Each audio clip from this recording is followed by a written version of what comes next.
Hello বন্ধুরা, কেমন আছো সবাই? আশা করি সকলেই ভালো আছো, সুস্থ আছো। আমিও ভালো আছি। চলে আসলাম নতুন আরও একটা রেসিপি ভিডিও নিয়ে।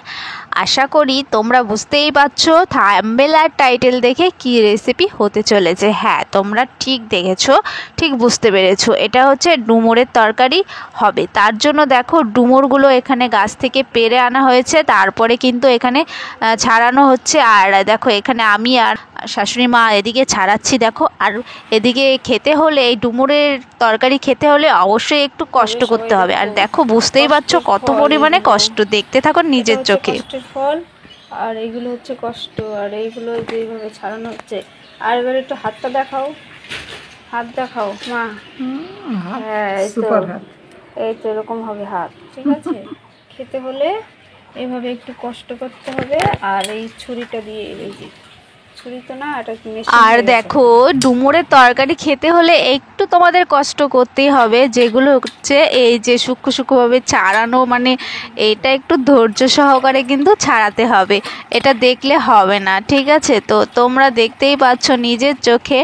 আর এই ছুরিটার সাহায্যে কিন্তু ভেতরে যে আর কি বীজ থাকে, ডুমুর খোসা ছাড়িয়ে তারপরে ভেতরে বীজ কিন্তু দেখো এই চামচের সাহায্যে আর ওই ছুরির সাহায্যে ছাড়িয়ে নিয়েছিলাম আমরা। তারপরে ছাড়ানোর পরে দেখো ভালো করে ধুয়ে নিতে হবে। ধুয়ে নিয়ে তারপরেও কিন্তু সেদ্ধ করে নিতে হবে। আর সেদ্ধটা মাস্ট, সেদ্ধ না হলে তোমাদের একদম খেতে ভালোই লাগবে না, কারণ শক্ত শক্ত থাকবে। একটু মানে সেদ্ধটা করতেই হবে। একটু সেদ্ধ করে নিয়েছিলাম। আর দেখো সেদ্ধ এখানে হয়ে গেছে। তারপরে যেটা আমরা মাংসর মতন রান্না করি সেইভাবেই কিন্তু সেম রান্না করতে হবে। পেঁয়াজ, রসুন, আদা, লঙ্কা এইসব দিয়ে কিন্তু আমরা রান্নাটা করব। দেখো এদিকে আজকে রান্নাটা করছে কিন্তু শাশুড়ি মা। আর দেখো আর খেতে যা হয় না, কি বলবো, মা আগে খেয়েছে তাই কিন্তু আমাদেরকেও রান্না করে আজকে খাওয়াচ্ছে। তো দেখো ফার্স্টে এই যে আলু কোচানো, ছোট ছোট করে আলু কেটে নেওয়া হয়েছিল। তারপরে আলুগুলো একটু হালকা সেদ্ধ করে নামিয়ে দিয়ে তারপরে কিন্তু ভেজে নেওয়া হয়েছে, সেটা দেখলেই তো। একসঙ্গে ডুমুর আর আলু দেখো এদিকে ভাজা ভাজা করে একটু নামিয়ে দিয়ে তার দিকে মশলাটাও কষে নেওয়া হবে, যে মশলাটা আর কি করে রেখেছিল মা, সেটাই দেখো এখানে কষিয়ে তারপরে এদিকে কিন্তু ডুমুর আর আলুগুলো একসঙ্গে দিয়ে দেবে।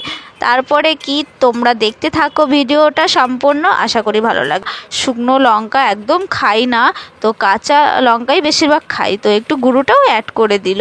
একদম অল্প পরিমাণে কিন্তু শুকনো লঙ্কার গুঁড়ো দিয়ে দিল, আর কালারটা জাস্ট একটু আসার জন্য। তো দেখো তারপরে কিন্তু এখানে কষে নিতে হবে ভালো করে। আলু আর এই ডুমুর একসঙ্গে ভালো করে কষি নিয়ে তারপরে কিন্তু হয়ে গেলে জলটা দিতে হবে। যেরকম আমরা মাংস যেরকম খাই রান্না করি সেম ওরকমভাবেই কিন্তু রান্নাটা করতে হবে। আর ভালো লাগে এইভাবে খেলে। আর অনেকে নিরামিষভাবেও করা যায়। তো যাই হোক, একটু এর মধ্যে একটু রসুন পেঁয়াজ না দিলে ভালো লাগে না যদিও এই রেসিপিটা। তো ঢাকা দিয়ে রাখার পরে দেখো এদিকে হয়েও গেছে। তারপরে কিন্তু গরম মশলা গুঁড়ো দিয়ে এবার নামিয়ে দেওয়া হবে। দেখো এখানে নামিয়েও নিচ্ছে।